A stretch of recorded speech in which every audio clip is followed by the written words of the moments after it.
Hi. Hi, Hi, Meow. Kiran. Hi, Hi, Kobe. everyone. Hello, everyone. Yep. Welcome back to this series of Outcome Live Show. Yeah. It's good to see you, Kiran. You too, Meow. Happy New Year. Happy New Year. And both of us coming back new. Are you, Kiran? How have the beginning of the year been for you? It's been good so far. How about yourself? We were just talking about Yes. resolutions. Correct. Exactly. That is what we always do, right? While we are waiting for our audience to come in, and if anyone is watching this video, you can say hi using the chat box, and we would love to say hi with you as well. Yeah. So Kiran, how do you normally go around with your resolutions? How do you set goals, or how do you deal with that? Well, I don't really set out resolutions. Okay. I'm not that sort. If I need to make a change, I'm the sort who just implements it almost immediately. I do not wait for a perfect time or for a calendar change. So I just set it out and I get to it immediately. How about yourself?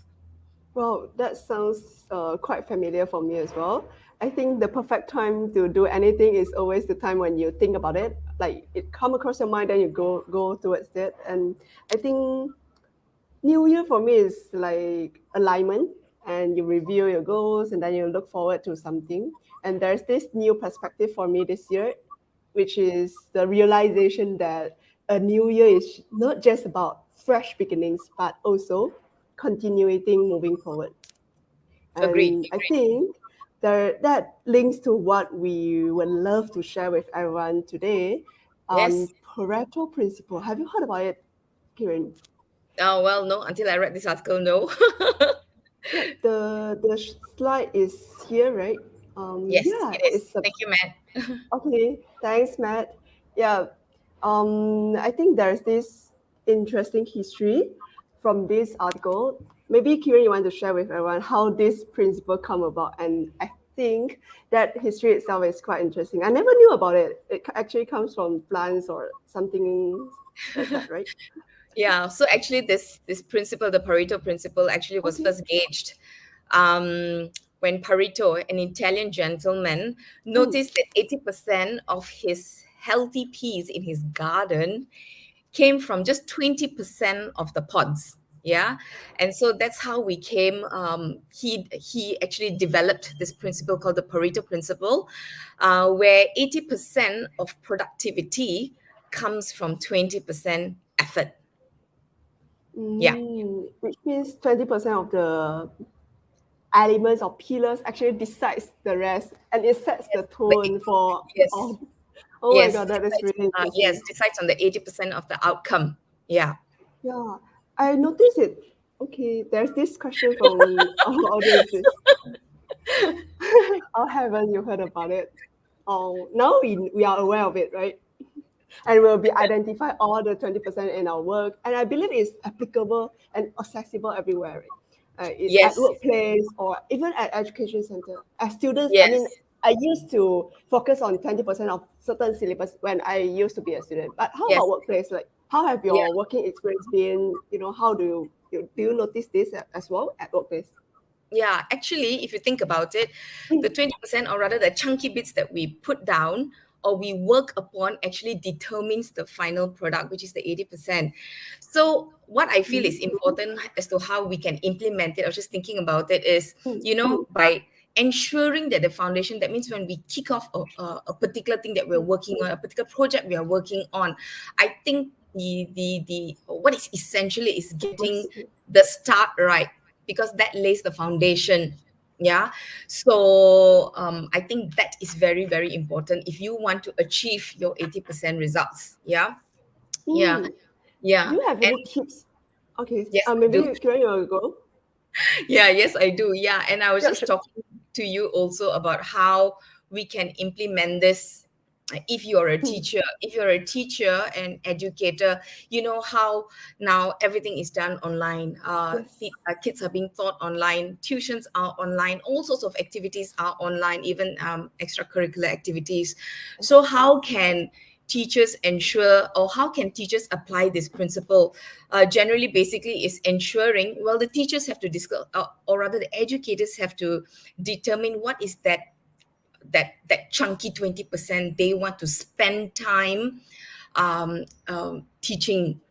Yeah, Because especially with the memory retention, right? correct, yeah. Plus, how kids, yeah, are not really there Yes. during that 1 hour of lessons. They're only there like intermittently, right? So you have to be very Correct. focused as to how you choose that 20% and apply it. So maybe, like, if you have 10 chapters in a particular Mm, subject, you need to extract the 20% from, essence.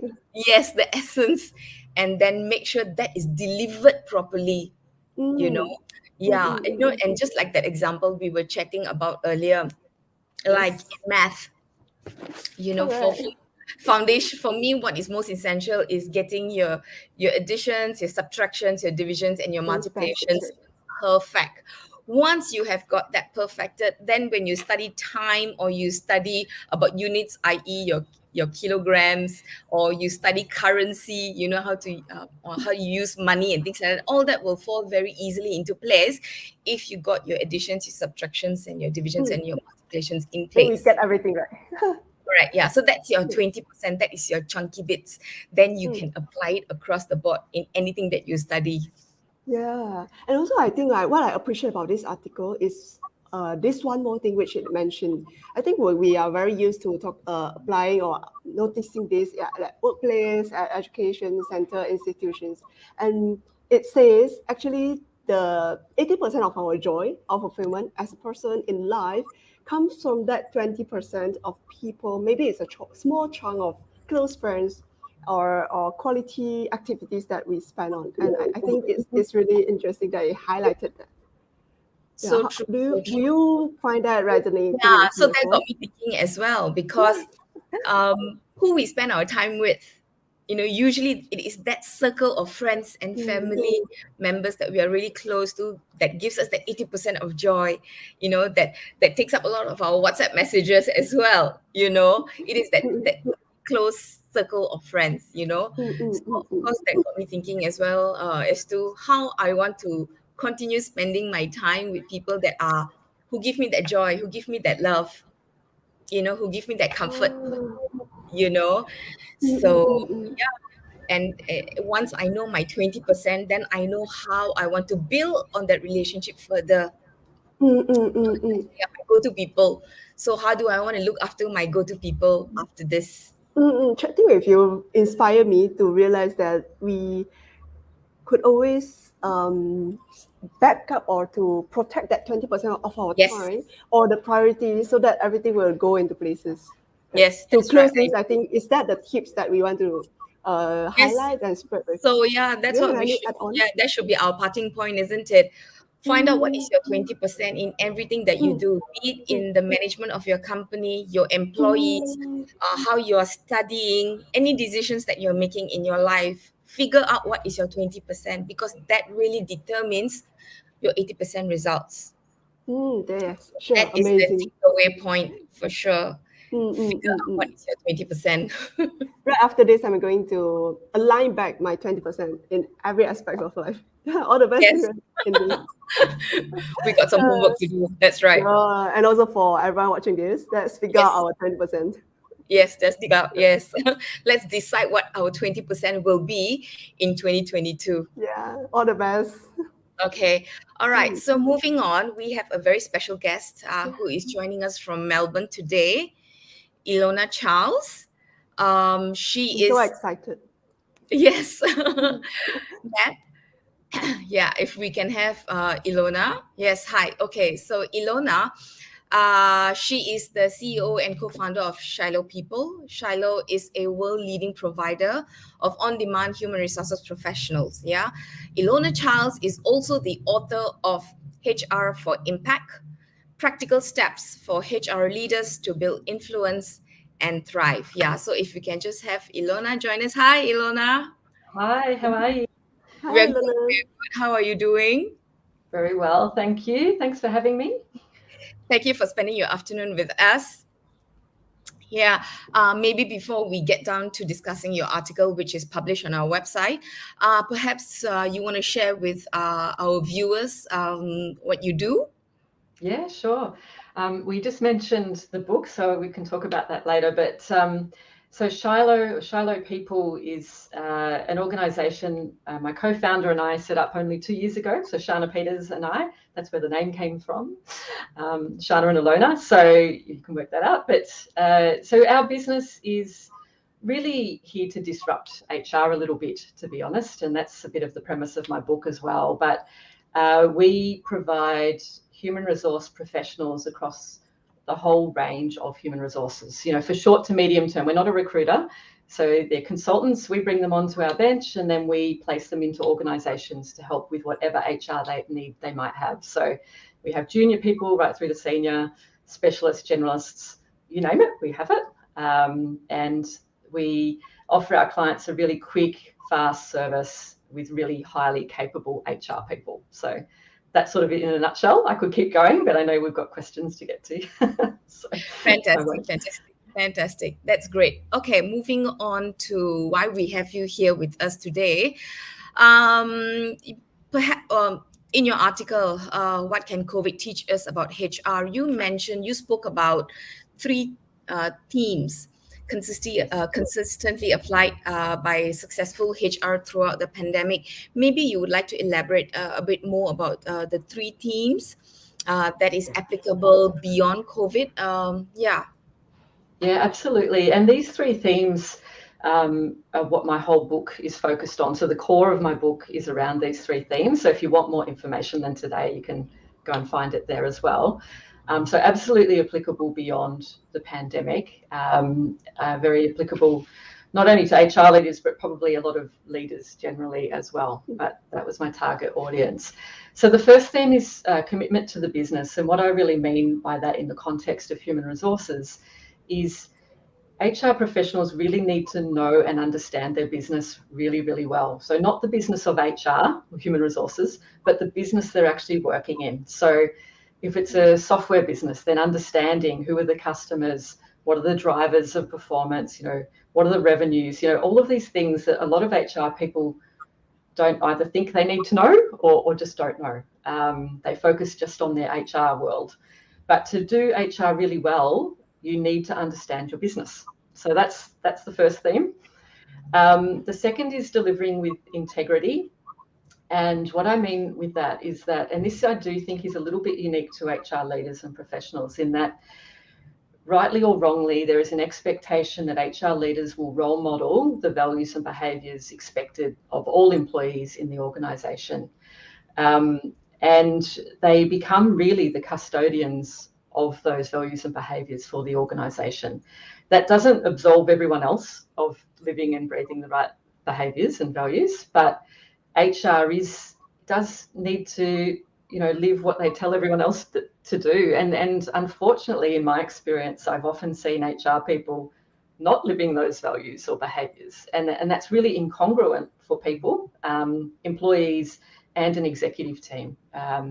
So that's what I mean about delivering with integrity. It's about building trust with your employees, with your key stakeholders, and then delivering on what you say you're going to deliver.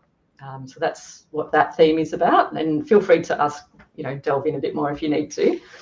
And the third one is what I call taking action and accountability.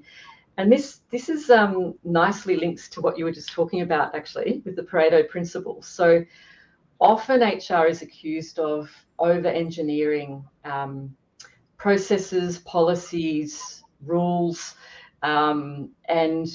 and not really delivering what the business needs to move forward or being able to deliver on their strategy. So when I say taking action and accountability, I mean HR leaders need to take accountability for what they're developing, what they're designing, what they're delivering, to ensure that it's simple and easy to understand, that is meaningful for employees and the business, and it actually is going to add value. And that's what I'm talking about. And so often I see HR people, it's not just HR, but I'm focusing on that profession, obviously, completely over-engineer everything, make it very complicated. No one understands it. You need a degree to understand the next HR policy that comes out.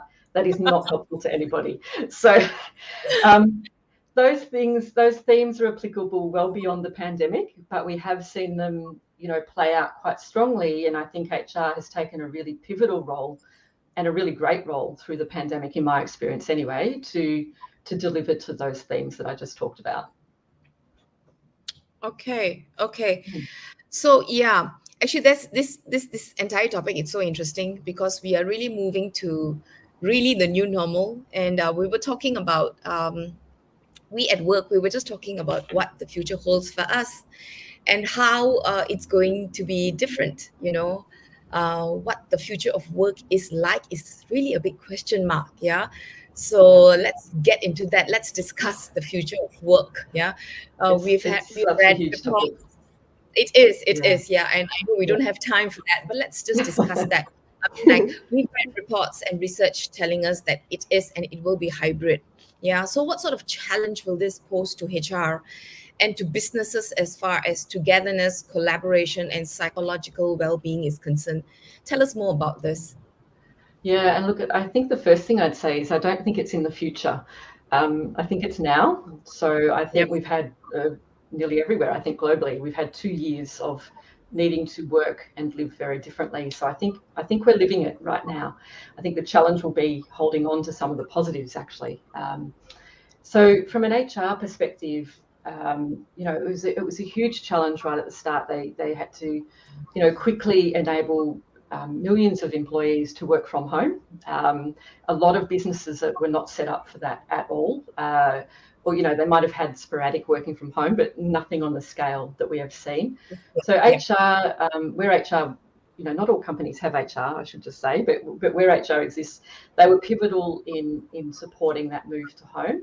I think now, after a couple of years, most people are now used to working from home. They're used to using technologies and platforms and all of that sort of thing. So I think there's no question that whole digital age is not going away. It will continue to be used in the workplace. I think the challenge for HR and business leaders is how you engage. I think you can do a lot over digital, but I think the question now arising is, do we need people back in the office, for the social cohesion, for teamwork, for mental well-being? A lot of, everyone is different. And I think what we've found is some people have thrived in the work from home environment, others have not thrived. And for me, that's one of the biggest learnings coming out of this for HR professionals, is that we need to hold on to treating people as individuals.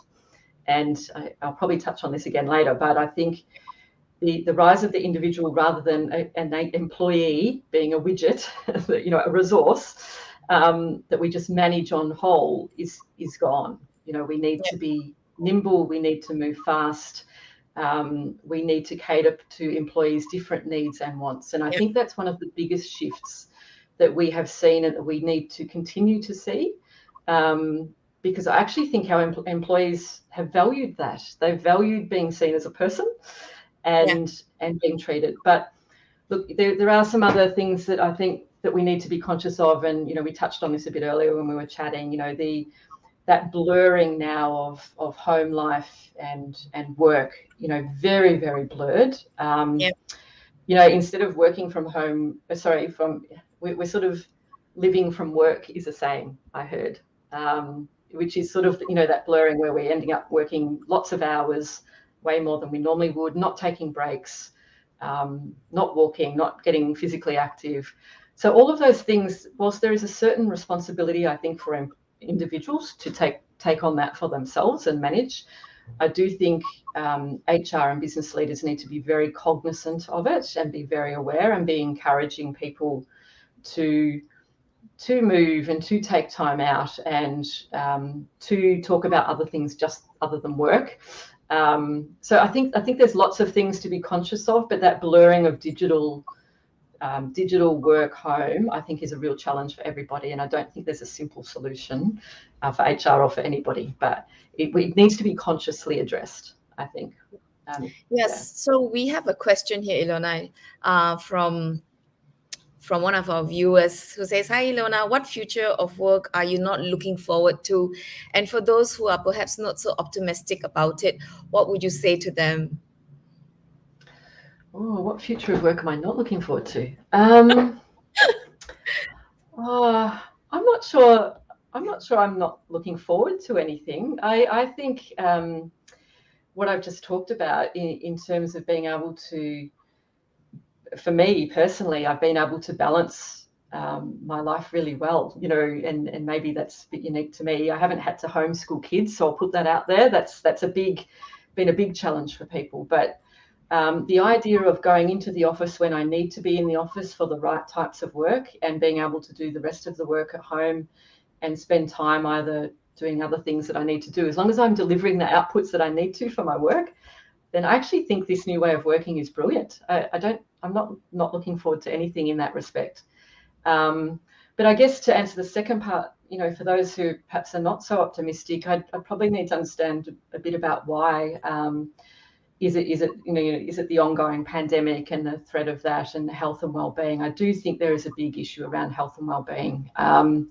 I think people's mental health has really, really suffered. And certainly here in Australia, we saw that significantly in the latter part of last calendar year. People were so exhausted, and I'm sure it's the same everywhere. And I think as employers and leaders, that is something that is going to have to be much higher up on their radar than it ever was before. Previously, things like, there were employee assistance programs or those sorts of things in place. And it's like, if you've got something mental health, off you go to the EAP or you go and deal with it. And I'm being a bit flippant, but I think now leaders at all levels are taking a much greater interest, and as they should. And I think there will need to be very conscious ways of working to enable people's positive mental health in place. And HR has a key role in that. Yeah, and we mentioned earlier, just before we got to the show, as to how we need more representation, more consistent representation at the table. We need HR experts sitting with our management and telling them, hey, your biggest assets, what are you going to do about, ensuring that they're well throughout, only when they are well, they are able to deliver the best. So 20%, if they are really well, 20%, they will be able to deliver more, Absolutely. So what are your be much more productive. If people are well and enjoying their work, Yep. There's a lot of research on this. We talk about employee engagement. People are much more productive. You're less likely to lose them. You're more likely to attract the people that you want to your work, your company. Sorry. So all of those things are true. Yes, there should be HR representation, but as I also mentioned to you, I think HR does have a bit of a credibility, or has had a bit of a credibility issue. And I think often boards or senior management think, I know how to do that. I don't need an HR expert. I don't want them over engineering something.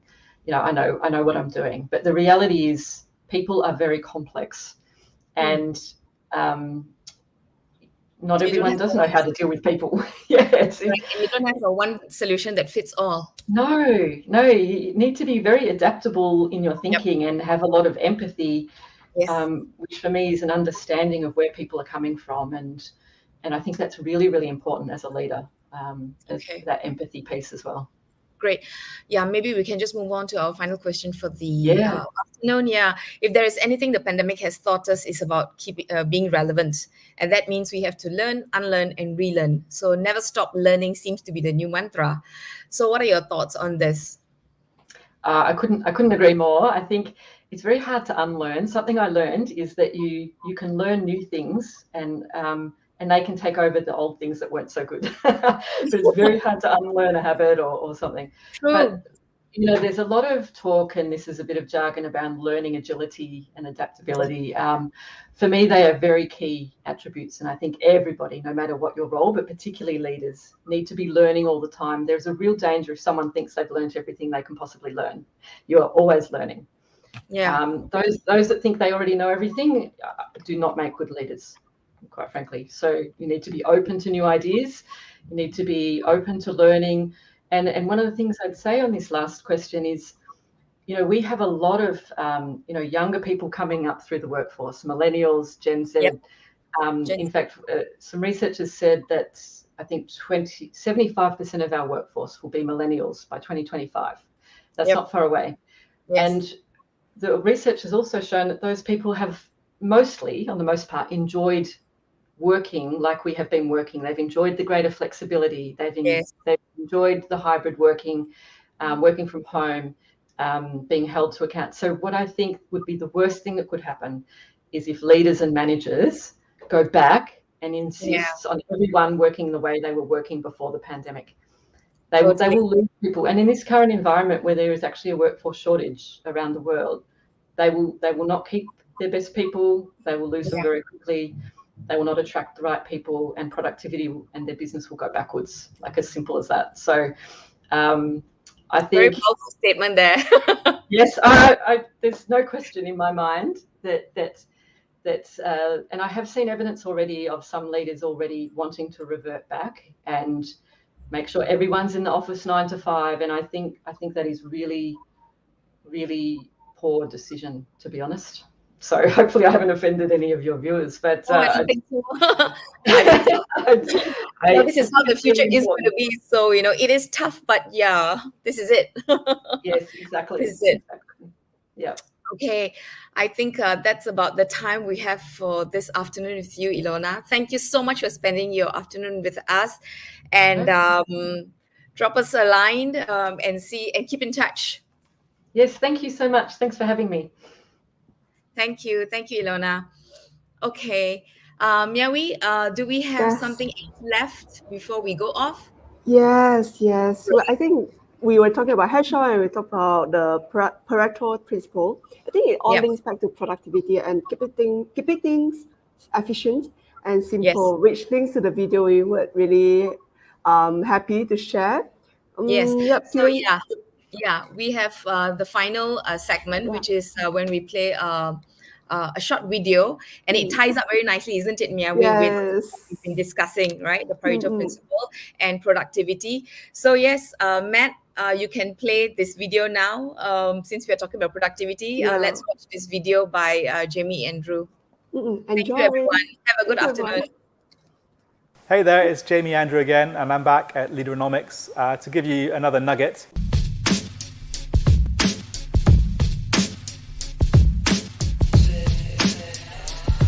Today, I just thought I'd talk to you about a concept that I always try and keep in mind when I'm facing difficult problems, which is keeping things simple. It's amazing how often in life we overcomplicate things and we look for the complicated solutions to the problems that we face, when actually the simple solutions are right there in front of us all the time. So I remember in the early days before, after my accident, when I was really struggling to learn to live my life without hands again, I was desperate for some kind of solution, some kind of bionic, robotic, high-tech hands that could replace the hands I'd lost. But my occupational therapist took a very different approach. She went away and made me a simple strap with Velcro on it that went on over my wrist. That strapped on it. In the strap I could fit the handle of a spoon or a fork, and immediately I was able to use that to feed myself again, to do that one task, to take care of myself, and that just gave me so much of my self-esteem back. That gave me that boost that really encouraged me to go on and tackle all the challenges that I faced. And at the time I thought, well, the bionic arm will come soon, but actually I still use the strap or something very similar today, because the simple solution works the best. Why look for something that's more complicated, more difficult, that's more expensive and more heavy and runs on batteries and can break down, when that simple solution's right in front of my very nose? And I've tried to keep that concept with me throughout my rehabilitation ever since. I always, before trying to make things too difficult, I always look for the simple solution first.